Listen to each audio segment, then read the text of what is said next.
Carta de Paulo aos Colossenses, capítulo 1. Nós leremos, irmãos, a partir do verso 18, mas com foco hoje em especial no verso 20 em diante. Essa mensagem, queridos, faz parte da nossa série de exposições à supremacia de Cristo, que os irmãos aqui, aqueles também que nos acompanham através da transmissão, podem acompanhar no nosso canal no YouTube, Igreja Presbiteriana de Fragoso, e também no Spotify. Carta de Paulo aos Colossenses, capítulo 1, a partir do verso 18, diz assim a palavra: Ele é a cabeça do corpo, da igreja. Ele é o princípio, o primogênito de entre os mortos, para em todas as coisas ter a primazia, porque aprouve a Deus que nele residisse toda a plenitude, e que, havendo feito a paz pelo sangue da sua cruz, por meio dele, reconciliasse consigo mesmo todas as coisas, quer sobre a terra, quer nos céus. E a vós outros, que outrora éreis estranhos e inimigos no entendimento, pelas vossas obras malignas, agora, porém, vos reconciliou no corpo da sua carne, mediante a sua morte, para apresentar-vos perante ele santos, inculpáveis e irrepreensíveis. Se é que permaneceis na fé, alicerçados e firmes, não vos deixando afastar da esperança do Evangelho que ouvistes e que foi pregado a toda criatura debaixo do céu, e do qual eu, Paulo, me tornei ministro. Até aqui, meus irmãos, a leitura da palavra de Deus. Vamos ter mais uma palavra de oração. Baixe a sua fronte, por favor, feche seus olhos. Vamos nos dirigir ao Senhor. Pai querido, diante da tua presença santa, solenemente, nós queremos rogar ao teu Espírito a ousadia, a intrepidez, a fim de que, por meio da tua palavra, Senhor, os corações aqui presentes, a começar do meu, sejam transformados, edificados, constrangidos pelo teu amor. Que haja também, Senhor, encorajamento, disciplina, repreensão, edificação em geral, a fim de que a tua glória seja vista em nossas vidas. Fala conosco, Senhor, pois nós precisamos ouvir a tua voz. Em nome de Jesus. Amém. Meus irmãos, uma das verdades mais desconcertantes do Evangelho é que a relação do homem natural com Deus não vai nada bem. É difícil fazer as pessoas entenderem isso, porque esta é uma verdade que humilha o ser humano.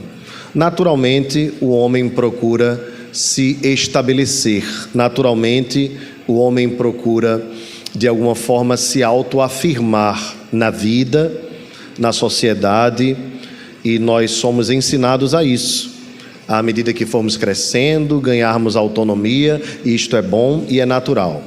Porém, quanto à realidade das nossas almas, quanto à nossa realidade espiritual, por mais que nós sejamos dedicados, diligentes, procuremos ser boas pessoas, por mais que nós sejamos pagadores de impostos e obedientes às autoridades, sempre permaneceremos, humanamente falando, num estado de inglória, no estado de não glória, na verdade, num estado de vergonha diante de Deus. Isto porque o padrão com o qual Deus nos avalia não é o padrão da sociedade, mas é o padrão que Ele mesmo estabelece na sua lei. No início do culto, nós lemos a lei, o decálogo, aquela lei que Deus mandou para o seu povo através de Moisés, seu servo. E diante dessa lei, quando ela nos é revelada, nós percebemos o quanto nós somos pecadores incapazes de cumprirmos esta lei, principalmente quando nós meditamos sobre a profundidade da lei. Estamos, inclusive, fazendo isso nas quartas-feiras, nas reuniões de oração e doutrina. Nós temos dedicado já alguns meses, um tempo para estudarmos sobre a lei de Deus. E quando nós olhamos os 10 mandamentos, nós percebemos que somos condenados em todos eles. Todos eles. Todos nós já desonramos os nossos pais. Todos nós já matamos, porque no coração sentimos raiva de alguém. E a Bíblia diz que qualquer que sentir rancor contra o seu próximo já matou. Todos nós já olhamos para alguém com intenção impura, e qualquer que faz isso, segundo Jesus, já adulterou. Todos nós já mentimos. Todos nós já pecamos de alguma forma, tomando o nome de Deus em vão. Enfim, a lei, irmãos, de Deus, ela nos apresenta o nosso estado de miséria e de total impossibilidade de nos reconciliarmos com Deus. R.C. Sproul procura fazer uma alusão a essa realidade, contando a história do homem que caiu no buraco. Mas era um buraco muito profundo, muito profundo. Ele tentou então, com suas próprias forças, sair daquele buraco, e ainda que se esforçasse, fosse um homem forte, naturalmente, não conseguiu. Então, ele procurou a ajuda de outras pessoas, e por mais que as pessoas se dedicassem ali em tentar tirá-lo, ele não conseguiu sair do buraco. Na verdade, ele percebia que quanto mais ele tentava pelas suas próprias forças sair daquela condição, pior se tornava a sua situação. Até que então aconteceu um milagre. Apareceu um homem que o puxou com um braço forte, de tal forma que ele mesmo não precisou fazer força alguma, e ele foi retirado daquele buraco. Essa doutrina, irmãos, para nós, ela é muito preciosa. Eu me refiro à doutrina da reconciliação. Ela nos apresenta, em primeiro lugar, um Deus que é santo, e também nos apresenta, posteriormente, um homem que é pecador. A distância, irmãos, é imensurável, como eu citei na ceia do Senhor. Não há como o homem, pelas suas próprias forças, se reconciliar com Deus sozinho. E a religião, humanamente falando, ela está baseada exatamente nisso. O primeiro religioso, aquele que tentou primeiramente resolver essa situação, foi Adão, logo após o pecado, cozendo para si folhas de figueira para esconder a sua nudez. Ele só se mostrou ainda mais impenitente. Deus então tira aquela roupa de folhas, né? E coloca no homem então as vestes que ele mesmo estabeleceu com peles de animais, fazendo assim então o primeiro sacrifício que tipificava o sacrifício do nosso Senhor e Salvador Jesus Cristo. Daí a Escritura dizer que sem derramamento de sangue não há remissão de pecados. Lá no Gênesis nós já vemos Deus sacrificando um animal, derramando sangue em favor do homem pecador. Meus irmãos, a lei é trazida, e quando ela é apresentada, o homem então se torna agora ainda mais devedor desta lei, porque ao observar cada um dos mandamentos e os detalhes que estes mandamentos trazem, a condição do homem é de se afundar ainda mais no seu pecado. Por isso, irmãos, há a necessidade de um Salvador. Por isso que, naturalmente, o homem não está em paz com Deus. Ainda que não haja problema de saúde no seu corpo, ainda que os seus bens prosperem, ainda que ele tenha tudo o que neste mundo almejou e desejou, ainda assim, isto não significa paz com Deus. Esta paz com Deus, esta comunhão com Deus, não se compra com dinheiro, não se compra com ouro, nem prata, nem cobre, e nem se compra com esforço humano, nem sobre-humano. Esta paz com Deus é uma bênção derramada de cima para baixo. monergisticamente. É Deus quem decide derramar sobre nós a sua paz, nos reconciliando consigo mesmo. Esta doutrina, irmãos, é tão importante que o apóstolo Paulo reserva um tempo para, na sua cristologia, a doutrina de Cristo, nos apresentar a importância da reconciliação. Por que esse texto está aqui? Mais uma vez eu lembro aos irmãos, porque na igreja de Colossos, a quem Paulo dedica esta igreja, haviam grupos judaizantes que estavam tentando enganar os irmãos cristãos a se dedicarem a práticas judaicas, colocando em pé de igualdade circuncisão, festas, no pé de igualdade a Jesus. Aquela ideia de você precisa de Jesus, mas precisa também fazer isso. Você precisa de Jesus, mas precisa fazer aquilo. Então você precisa de Jesus. Jesus é o centro, mas você também deve praticar tal e tal coisa. E Paulo então combate essa doutrina dizendo: é só Jesus. Jesus é o centro, Jesus é tudo que nós precisamos, porque é Ele quem nos criou, foi Ele quem nos fez, Ele é aquele que herda toda a criação, sendo Ele o Criador, Ele também é herdeiro, é Ele que é usado por Deus para nos libertar do reino das trevas e nos trazer para o reino do Filho do seu amor. Todas as coisas foram criadas por meio dele, sem ele nada do que foi feito se fez. Ele é antes de todas as coisas, ou seja, ele é pré-existente, ele é eterno, ele nunca veio a existir porque ele sempre existiu, ele é, e nele habita toda a plenitude de Deus. Ele é o próprio Deus encarnado. De tal forma que Filipe foi repreendido por Jesus de alguma forma, quando disse: mostra-nos o Pai. E Jesus disse: Filipe, há tanto tempo estou convosco e tu dizes: mostra-nos o Pai. Eu e o Pai somos um. Quem vê o Pai vê a mim. E além de todas as obras que Jesus fez, o apóstolo Paulo então enfatiza aquela que é certamente para nós de todas a mais preciosa, porque a reconciliação é a nossa garantia de que por causa de Jesus nós podemos chamar Deus de Pai. Irmãos, Deus tem um único Filho. A Bíblia diz: Deus amou o mundo de tal maneira que deu o seu Filho unigênito. De fato, Jesus é o único Filho de Deus. Mas por causa de Jesus, nós fomos feitos filhos de Deus. E embora essa doutrina seja a doutrina da adoção, ela é na verdade resultado da reconciliação. Porque fomos reconciliados, nós agora podemos chamar Deus de Pai. Quantas vezes você não já chamou Deus de Pai? Chamar Deus de Pai, sem ser por meio de Jesus, não há nenhuma condição de Deus te responder como filho. Ele ouve, porque Ele ouve todas as coisas.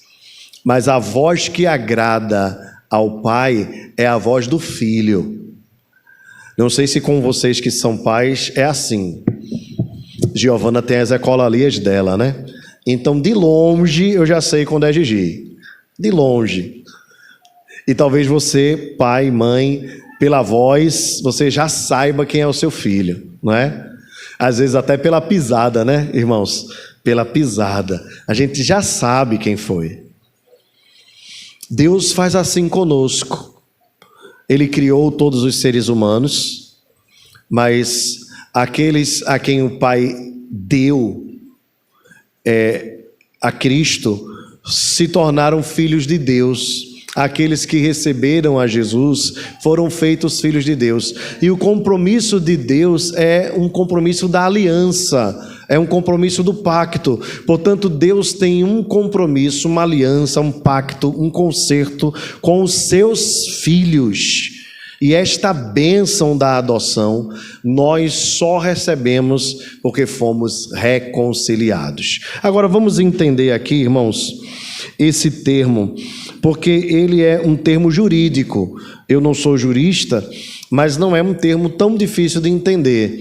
Concílio é a ideia de comunhão. Quando há conciliação, é que as coisas estão em harmonia. Ok? Então Deus criou o homem à sua imagem e semelhança, o colocou no jardim chamado Éden para guardar e cultivar. Essa história vocês já conhecem.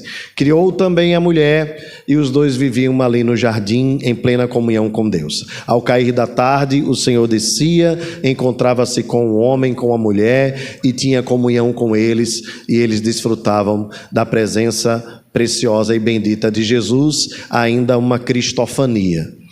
Porém, após o pecado, os irmãos também conhecem a história, é conhecida de todos, o homem então foi expulso do paraíso, expulso do jardim, e Deus colocou ao redor do jardim querubins para que impedissem que o homem retornasse ao jardim, ou seja, foi criada uma barreira, um muro de separação entre Deus e o homem. Portanto, aquilo que era conciliação, agora se tornou intriga, se tornou confusão. Não há mais harmonia, não há mais vida em comunidade. Deus virou as costas para o homem por causa do pecado do homem. Pelo fato de Deus ser santo, santo, santo, e o homem ter pecado e se tornado então sujo, maligno, podre, Deus não pode ter contato com o homem. Irmãos, isso é parte da natureza de Deus. Deus é santo, santo, santo. Observe todas as vezes em que Deus esteve com o homem e os homens temeram profundamente diante da presença de Deus.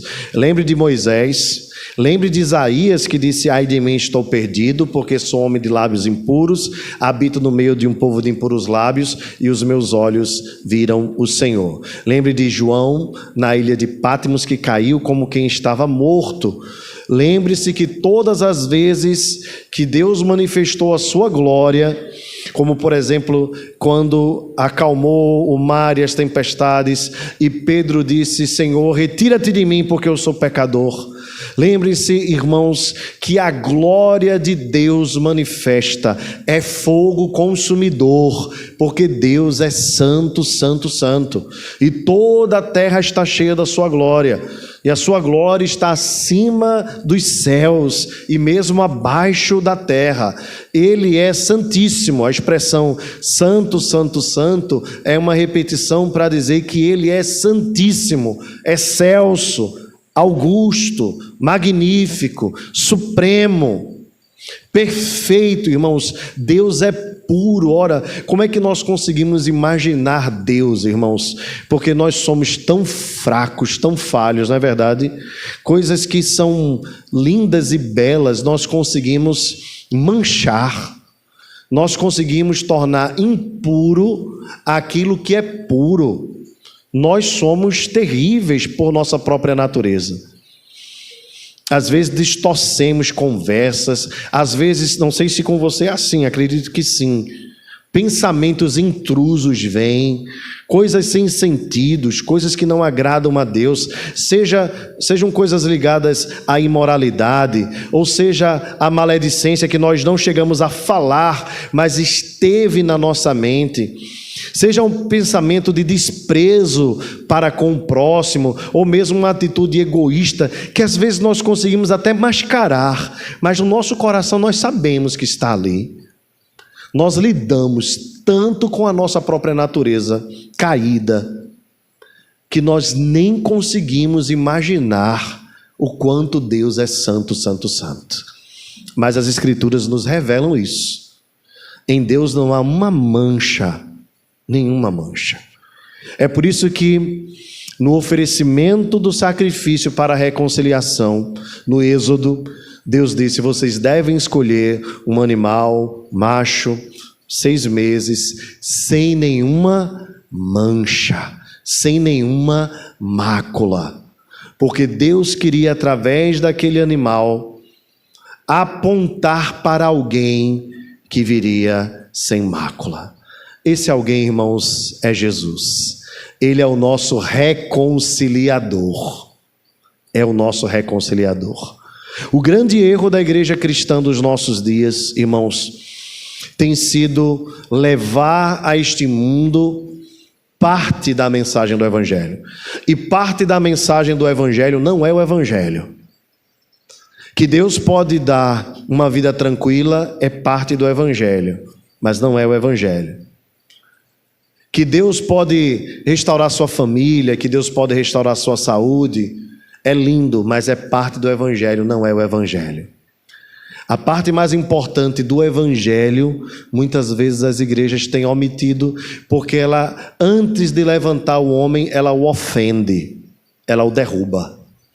E é essa mensagem que a igreja precisa pregar, para que sejam atraídos ao Senhor, de fato e de verdade, aqueles que vêm pelo Evangelho.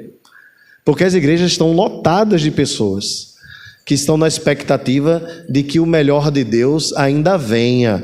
Por isso se canta tanto, o melhor de Deus ainda está por vir. Porque as pessoas não querem mais Jesus, elas querem Jesus mais alguma coisa. E a expectativa é naquilo que vem e não naquele que já veio. Mas para nós, o melhor de Deus já veio, é Jesus, o nosso Salvador. É Ele quem nos traz a paz, irmãos. É Ele quem nos reconcilia com Deus.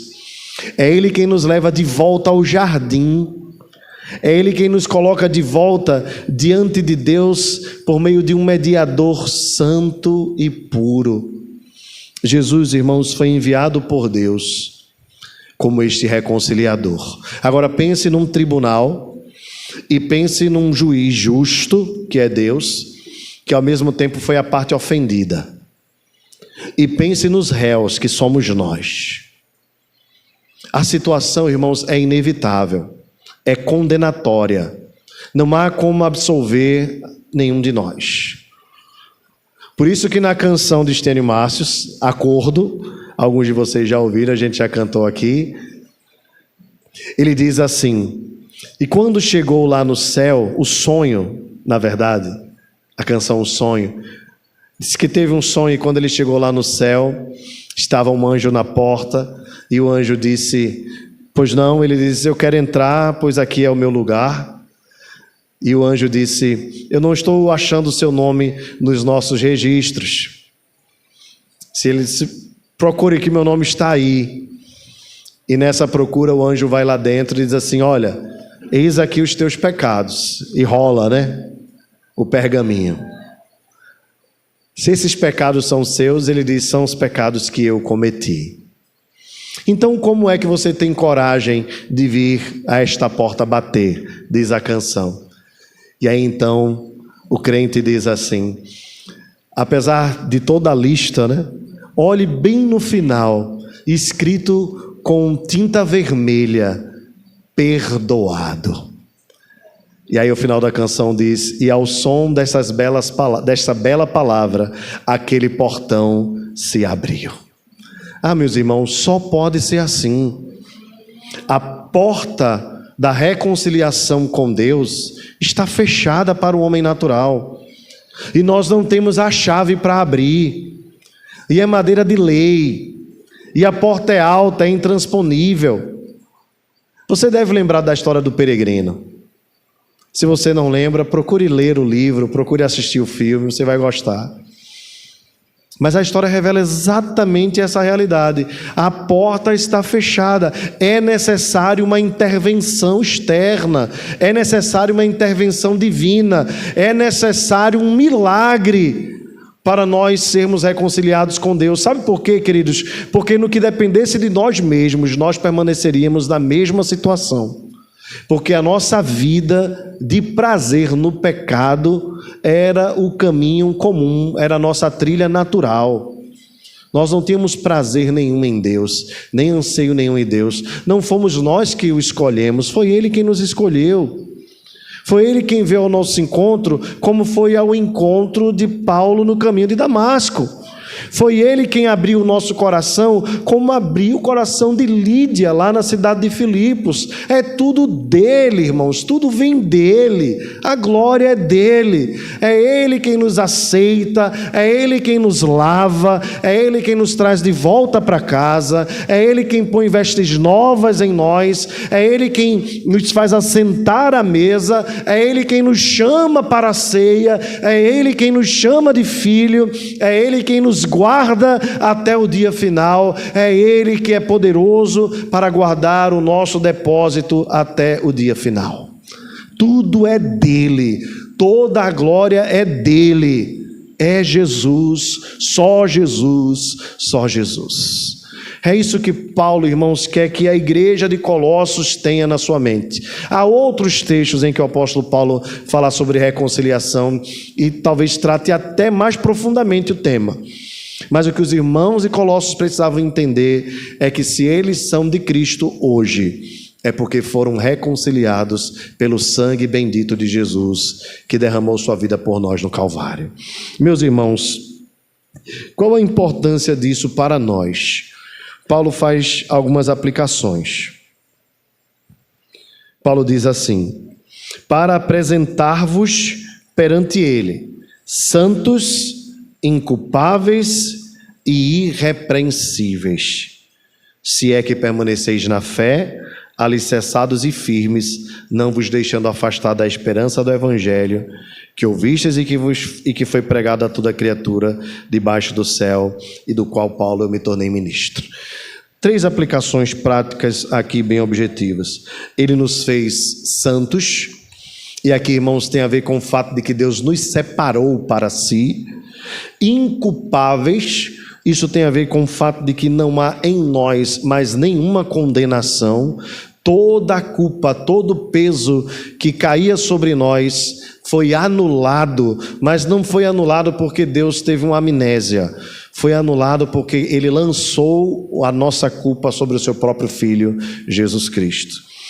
E irrepreensíveis, não é no sentido de que nós somos perfeitos, mas é no sentido de que nenhuma acusação pode ser levantada contra nós, porque Cristo pagou o preço pelas nossas vidas. E a última coisa que Paulo diz é: este evangelho do qual eu me tornei ministro. Eu sei que a palavra ministro aqui está muito bem traduzida no texto, mas talvez ela não traga para nós a melhor expressão que nós poderíamos entender aqui. A melhor expressão para ministro aqui é servo. Paulo diz: agora eu me tornei escravo deste evangelho. Os irmãos entendem a profundidade disso? O que é se tornar escravo de alguma coisa? É não ter outra vontade, é estar totalmente sujeito, é estar totalmente submisso. Tudo que Deus fez por nós, nos reconciliando consigo mesmo, não é para que agora a gente vá e viva a vida do jeito que a gente quer. Sou o dono da minha vida, vou fazer o que eu quiser da minha vida, porque eu só tenho uma vida para curtir. Então eu vou curtir a vida, vou fazer o que eu quiser, vou me desfrutar, vou me deleitar com as coisas que eu quiser. Eu vou ganhar muito dinheiro, eu vou desfrutar dos prazeres sexuais. Não, eu vou desfrutar daquilo que eu gosto. Meu hobby é música, então eu vou curtir música 24 horas. Não, meu hobby é leitura, eu vou fazer muitas leituras. Sejam, irmãos, prazeres lícitos, sejam prazeres ilícitos. Deus não nos criou para estas coisas. Deus nos criou para a sua glória prioritariamente. E todas as coisas que nós fazemos, se não for para a glória de Deus, não estão apropriadas, não são apropriadas para nós, porque nós temos um dono, e esse dono é quem controla as nossas vidas, é quem determina o nosso viver, é quem define a nossa caminhada, e a Ele nós simplesmente nos dobramos e nos prostramos. Mas ser um escravo de Cristo, irmãos, é diferente de ser escravo de qualquer outra coisa. Ainda que alguém pense que seja livre, segundo a Escritura, talvez além da Escritura a melhor expressão seja A de Lutero, de arbítrio escravo, né? Ou escravo do arbítrio. Em outras palavras, todo homem é escravo de alguma coisa. Todo homem é escravo de alguma coisa. Ninguém é livre, absolutamente. Ainda que alguém diga assim, não, eu vivo do meu jeito, você é escravo de você mesmo. Não, eu vivo segundo tal filosofia, você é escravo de tal filosofia. Mas há uma escravidão, irmãos, que é a mais maravilhosa de todas. E a única que tem sentido para aqueles que foram reconciliados. É sermos escravos de Cristo. É sermos servos de Cristo, fazermos somente a sua vontade, vivermos somente para a sua glória, obedecermos somente às suas ordens e andarmos apenas nos seus caminhos. Não tem outra vida, irmãos. E Jesus disse, os meus mandamentos não são penosos. Quando Deus diz assim, não terás outros deuses diante de mim, Ele está dizendo, meu filho, não se frustre. Outros deuses não existem. Eu sou o Senhor teu Deus, o único Deus. Qualquer outra coisa é fruto da tua imaginação, é sugestão de Satanás e você vai se frustrar. A única forma do homem ser verdadeiramente pleno, feliz, alegre e desfrutar da plenitude da vida é sendo escravo de Cristo. Nós fomos feitos para isto, irmãos. Nós somos recriados para isto. Eu sei que os irmãos gostam muito de Efésios 2, mas às vezes nós vamos até o 8, não caminhamos para o 9 e 10, em especial para o 10. Somos salvos pela graça, sim, mediante a fé. Não vem de nós, é dom de Deus. Não é de obras para que ninguém se glorie. Fomos salvos do inferno, sim, não dependeu de nós. Fomos salvos, estamos salvos, seremos salvos. Nós estamos bem guardados no Senhor. Se Ele voltar hoje, nós estaremos com Ele na glória. Louvado seja o seu nome. Mas o verso 10 diz assim, pois somos feituras dEle, criados em Cristo Jesus para as boas obras, as quais Deus de antemão preparou para que andássemos nelas. Deus não nos criou para nós andarmos segundo a nossa própria mente, segundo o nosso próprio coração, segundo os nossos próprios interesses. Por isso, queridos, o Evangelho requer renúncia. Por isso o Evangelho requer morte. E seja o que for aquilo que tem guiado a tua vida, onde você tem investido boa parte dos teus recursos, onde você tem investido boa parte do teu tempo, hoje é dia de você repensar sinceramente, se é para isso que Deus te chamou, se é para isso que Deus te colocou nesse mundo. Há um propósito, irmãos, pelo qual nós fomos criados. Não sejamos nós como as pessoas naturais deste mundo, que vivem como se fossem vegetais. Nascem, crescem os animais, né? Reproduzem e morrem. Não é esse o objetivo da nossa vida. Há um propósito maior para nós. Não é vermos o tempo passar e sermos como as demais pessoas. Deus nos criou para a sua glória. Deus nos criou para o seu louvor. Deus nos criou para nós respondermos a Ele, eis-me aqui, envia-me a mim. Meus irmãos, quando Isaías viu a glória de Deus, percebeu o seu pecado, confessou o seu pecado, o anjo foi lá e o purificou com brasa do altar, tocando nos seus lábios, o purificando. Depois disso o Senhor disse, a quem enviarei? E quem há de ir por nós? Ele respondeu ao chamado do Senhor, dizendo, eis-me aqui, envia-me a mim.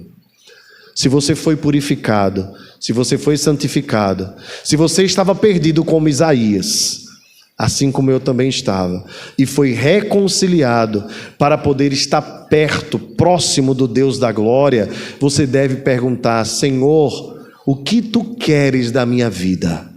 O que tu queres de mim?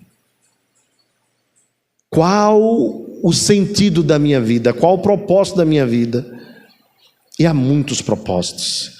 Você foi criado para adorar a Deus, para prestar culto a Deus. Você foi criado para ter intimidade com Deus na tua vida particular. Você foi criado para, junto com a sua família, adorar a Deus. Você também foi criado, meu irmão e minha irmã, para servir a Deus. para usar as ferramentas que Deus colocou em tuas mãos para ser um instrumento dele. Quer seja de maneira formal, eclesiástica, num serviço da igreja, e há muitos irmãos que ainda não se dedicam ao serviço eclesiástico.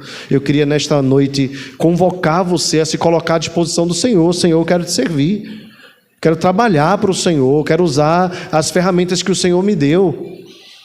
Nosso departamento infantil está precisando, a nossa cozinha está precisando, há muitas áreas da igreja que necessitam do trabalho dos irmãos. Deus está te chamando porque Ele te criou com um propósito, mas também Ele te chamou para você servir com os dons e com os talentos que Ele te deu na vida comum, porque o teu trabalho, seja ele qual for, bem feito, feito para a glória de Deus, é um serviço ao Senhor e um serviço ao próximo. Então, qualquer que seja a tua profissão, a tua dedicação, mesmo que você seja uma irmã, uma doméstica, faça todas as coisas para a glória de Deus. Você foi criado para servir ao Senhor. Você também foi criado para ser discipulado e discipular, para aprender de Deus e para ensinar sobre Deus. Meus irmãos, a vida não tem sentido se não for uma busca constante do conhecimento de Deus. Deus nos criou para nós o conhecermos mais e mais, e conhecendo, para que nós possamos proclamar a sua mensagem. Deus te criou para você ser o seu megafone ao mundo. Deus te criou para você ser um proclamador da mensagem, de duas maneiras. Você deve proclamar com as tuas atitudes, ser um mártir de Cristo, através do teu testemunho, bom comportamento. Você deve proclamar o nome do Senhor. É o que nós chamamos de querigma, martíria, melhor dizendo. Sermos testemunhas de Cristo. Mas preste bem atenção, bom comportamento muitas pessoas têm. Quando você fizer o que deve ser feito, o que é certo, e alguém te elogiar, aproveite para fazer o querigma, que é a proclamação. Você deve dizer: eu faço isso não porque eu sou bom, mas porque eu estou fazendo o que Jesus faria. Eu faço o que é certo porque eu faço para a glória de Deus. Então, no teu trabalho, seja você um técnico de enfermagem, um médico, um enfermeiro, um porteiro, um zelador, um cozinheiro, quando alguém elogiar o teu trabalho, feito com interesse, com qualidade, com zelo, não chame a glória para você. Quando você chamar a atenção, levante logo o nome de Jesus, pois Ele é o único digno de louvor e de adoração. Quer comais, quer bebais ou façais qualquer outra coisa, fazei tudo para a glória de Deus. E por fim, Deus nos chamou para a comunhão uns com os outros. Meus irmãos, quando nós celebramos a ceia do Senhor, é o símbolo máximo da comunhão, mas aqui é apenas a expressão exterior. Esta comunhão nós vivemos no dia a dia, quando nós nos preocupamos uns com os outros, quando nós cuidamos uns dos outros, quando nós estamos aqui, mas nos sentimos ainda não inteiros, porque nós estamos com o nosso irmão Cardozinho ainda internado, a nossa irmã Marina ainda internada, a Maria Helena ainda chegando, a Helena da irmã Edjane ainda se recuperando, e nós sentimos a falta um do outro, e nos preocupamos uns com os outros, e procuramos o bem-estar uns dos outros. Deus nos criou para a comunhão. Nós não somos, queridos, seres isolados. Nós não fomos criados para vivermos em redoma. E aqui eu queria chamar a sua atenção a saber que nível de comunhão você tem tido com a igreja do Senhor.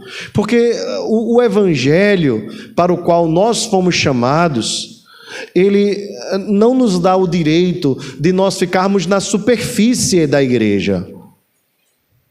Nós somos chamados para nos aprofundarmos nos nossos relacionamentos, para nós desenvolvermos os nossos dons, os nossos talentos, para nós cuidarmos uns dos outros. Se você olhar as Escrituras, quantas vezes a Bíblia fala do uns aos outros, ou na versão revista e corrigida, mutuamente, você vai encontrar diversos. Isso porque o cristianismo é fundamentalmente comunitário. Não dá para viver o verdadeiro evangelho de forma isolada. Por isso, irmãos, todo sentimento de desigrejamento caia por terra em nome de Jesus. Você não foi criado para andar sozinho.